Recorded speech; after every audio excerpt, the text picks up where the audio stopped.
I see you there. If you know what this is, you know how to have a good time. If you don't, you never had fun before. You should really buy one. It's called a Balisong. Or what people would say, butterfly knives. How do people come up with those names? Who the hell knows? It's supposed to be called Balisongs. Who made up butterfly knives? Anyway, so in some states, they're illegal for some stupid reasons that I don't really know. Anyway, so they're illegal in a certain state called Hawaii, which is where I'm from, and where our story begins. Now, in about 8th grade, I think, 8th grade or freshman year of high school, my friends brought definitely not a Balisong to definitely not school, and so I was slipping in at school, and so I got immediately hooked. And so that same day I went home and I bought a $10 cheap one. It was really bad. Like, it was fat, heavy, and it was just a nightmare to flip and learn on, especially aerials. It really hurt my hands. Anyway, so about a year later, I finally bought a $14 ones. Apparently $4 makes a big difference. And so it kind of looked like this one, except that it was gray, and the knife, it was not this thick, and it didn't have holes, but it looked the same.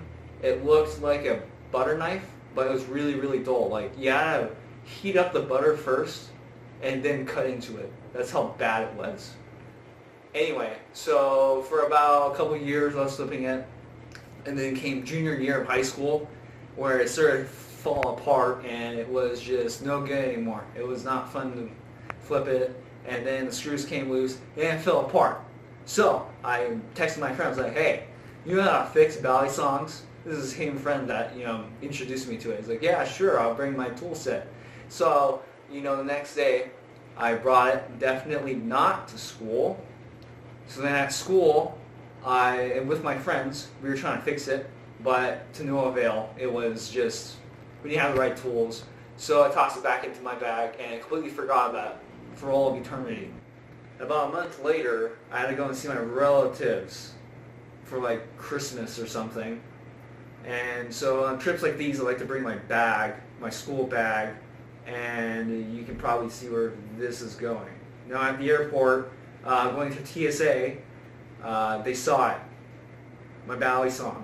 Except they pulled over my brother's bag for some reason, and they got all mixed up. And they didn't even say that they're looking for it, and so they could just let us go.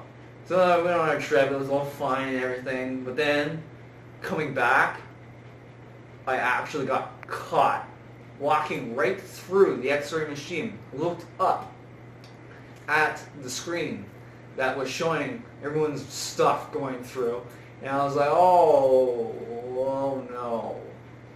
And I saw it. It was just right there on the middle of the screen. And you can probably tell by my face, they were like, that's yours, isn't it? And I was like, yeah.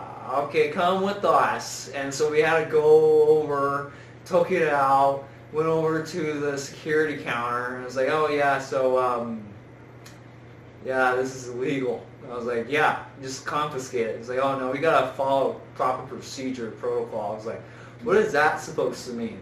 So then my dad looked over to the right, around the corner, saw a sheriff. Well, this was like 20 minutes later, so we're just sitting around doing nothing. But anyway, so a sheriff comes out and he's like, oh yeah, you're screwed. And I was like, oh, why is that? And then he comes around the corner, like, oh yeah, I'm definitely screwed. So then he asked me, he's like, is this yours? Yeah. You know this is an arrestable offense? I was like, oh fuck.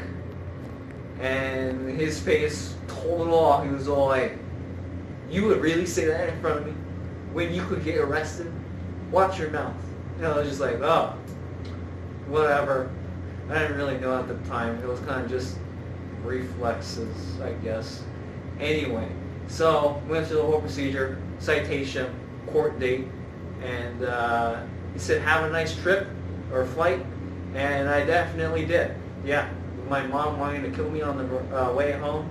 She almost punched me out right then and there at the security counter when I almost got arrested. So about 2 weeks later, court date, we were like, hey, so am I still in the system? And people who I call is just like, yeah, what? Who are you? I was like, McKellen Mitchell. Who? You're not in the system. I was like, wait, really? It's like, yeah.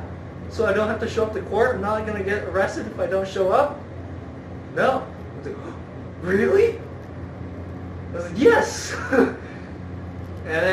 But unfortunately, I still had to pay $125 to TSA, plus not ever getting pre-check ever again in my entire life. I'd have to buy it if I wanted it. So I paid it off, or my dad did, so I had to pay him off afterwards, about a couple months later. I'll work it off or something. But yeah, always check your bags for illegal things. It's not that you can't have the illegal things. It's that you just should not bring them on airplanes. Bye.